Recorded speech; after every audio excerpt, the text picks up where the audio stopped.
If you clicked on this because you thought you was going to see me change these lower control arms on a Toyota Prius, well, you're right. That's exactly what I'm going to do. Okay, what I'm trying to do in this video is make this the quickest video on changing the lower control arms on the Toyota Prius, and at the same time hit every point you would need to know in order to do this job efficiently. There is, of course, the lower control arms, and in here, the first thing you need to know is I'm using a 3/4 and a 22 monkey meters, and I'm using my 22 monkey meter flip socket, which is also the 21. The 21, when you flip it over, is the lug nuts. The 22 is, of course, the same as the wrench. It hits these bolts here and here, the big bolts holding the inner part of the lower control arm. The 3/4 is for the nut. Now, I had to loosen the nut with the 6-point, because you really need to be able to get on this because it doesn't have a lot of surface area. That's why I used the 6-point. But I only got like a half, maybe 3/4 of a turn. It's loose enough then I can flip around and use the open end, because otherwise you're going to get your closed end trapped in there between the CV joint. I did soak these down, all these threads. I soaked down with liquid wrench, but PB Blaster is what I usually use. I have good luck with both. This nut came off of here.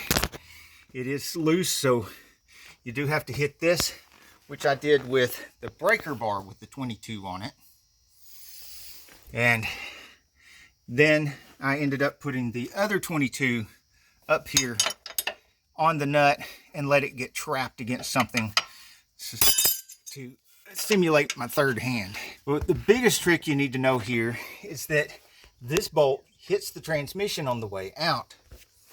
So what I do is I get my other jack, or since this is on jack stands, I could move my original jack, but I just like having the jack still be there, and the jack stands and the jack and the wheel all preventing the car from landing on me. So I take an extra jack and I put it underneath the transmission, and you see how I use 2x4s here to keep from marring up the car.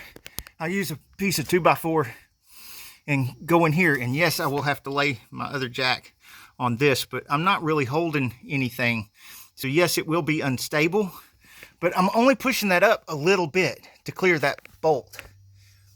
I'm pushing it up so little that I don't even have to take any mounts loose to do that. Now, speaking of taking mounts loose, when I do the driver's side, make sure I buttoned up the passenger side before this, because I want to move that jack out of the way and drop that transmission down where it belongs.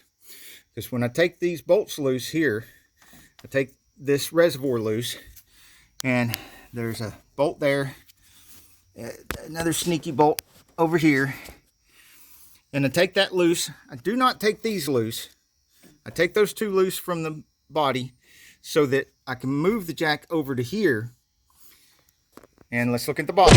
And using a piece of 2x4 to spread out the pressure so I'm not denting the oil pan. You don't want to get in the way of the bolt, which is right here. This is the target. Then once this is jacked up just enough to clear this bolt, then you can reach in and pull that bolt out. Otherwise, this bolt is going to hit this filter housing. Now, an alternative to this, if you don't want to take the mount loose up top, it's messy.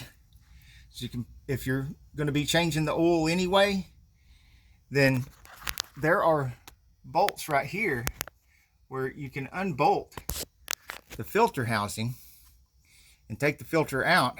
I'm hoping that was more quick than dirty. If you liked it, let me know. Whole playlist of Prius repairs in the corner.